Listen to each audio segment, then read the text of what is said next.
First off, anyone else hate those mini freaking like 3 or 4 second trailers before the trailer plays when they click a trailer on YouTube? Oh my god, that's so stupid. It like spoils the trailer right before the trailer starts. Hello, huge movie fanatic Nate coming at you to review the Halloween 2018 trailer.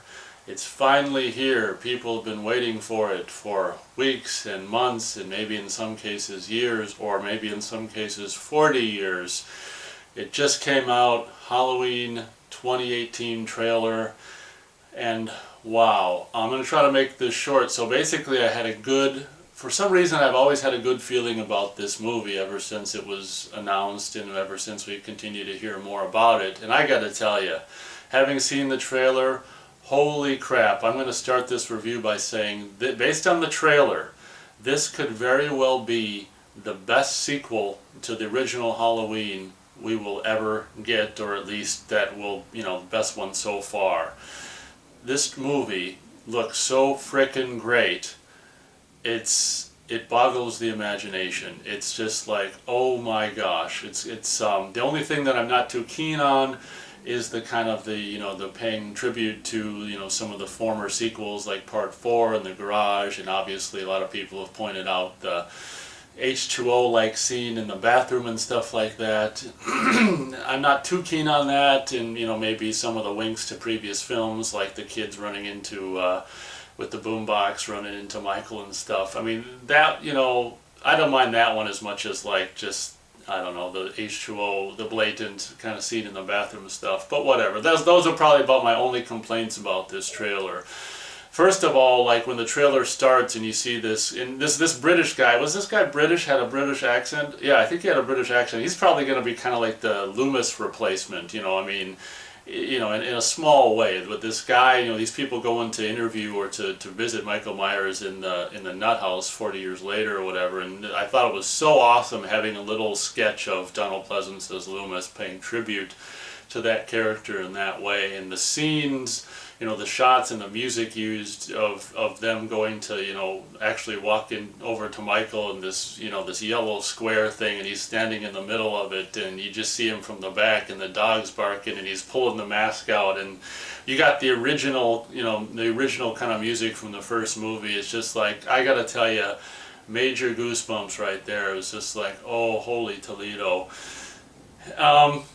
And seeing Jamie Lee Curtis being kind of, instead of H2O, I think she was not so much of a Sarah Connor character. Now she, this alternate reality sees her being basically, I don't know, prepping for the last 40 years and being, keeping good marksmanship skills and stuff for Michael's, eventual coming back or whatever. That was cool. I mean, it's cool, and having Laurie Strode be Sarah Connor is kind of cool. In a way I don't think we've ever really seen her before. So that'll be actually really interesting. And the cool thing that paid homage to the original movie was the bus crash, and having that view from inside the car approach the scene and seeing the other inmates, the white inmates walking around just kind of aimlessly, just brought me right back to the original movie. That was really, really, really cool. And that line where it's just like, Laurie Strode, wasn't she Michael Myers' sister, or wasn't she his sister or whatever? And she's like, no, that was just rumor or whatever. People just said that. That line was freaking awesome too, man. It's just like, no, there was no mention of her being a sister in the first movie. So a lot of people could argue, well, then why is he coming back to kill her? Well, I was just thinking about this today. I'm like, well, he tried to kill her that night, and she got away. That's the only reason you need to want to come back and try to kill her, is just the fact that she got away, and that kind of bugged you. And being an obsessed, psychopath or whatever Michael Myers is, I mean, that's enough reason to come back and try to finish what you started 40 years ago. She doesn't need to be your freaking sister. So those are some things that I loved. Like I say, midway point through the trailer or whatever, when we saw, in the bathroom scene, and the stealing the, the stealing the coveralls off the guy in the garage is kind of Part 4, and but to me the bathroom scene is just a little too H2O.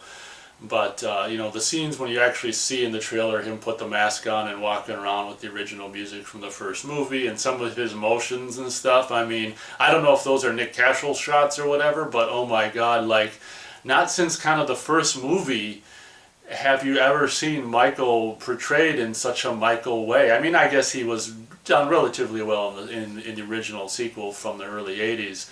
But I mean, I just got, every time they showed Michael doing something, or you know, an emotion or something, I mean, a motion or a walk or whatever, I was just like, oh my God, this is like Michael, you know, perfect representation of Michael. It's just so awesome. The mask looks cool.